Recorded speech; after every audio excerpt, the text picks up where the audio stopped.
来看另外一项医疗突破，这台特病院是甲中建院合作，做全世界头一项鼻肝世代研究，追踪21档。这项研究成果已经刊登咧国际医疗期刊。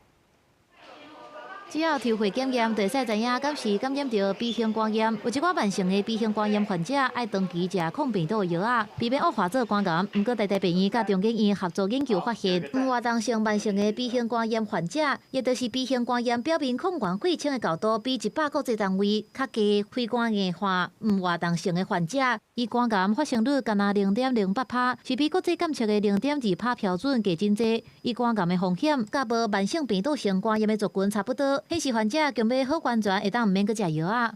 假设他的表面抗原是小于100，那这群病人他的肝癌风险就真的很低，他们的肝癌风险低到我们认为跟一般族群差不多，那所以他们的追踪可能可以也许不用这么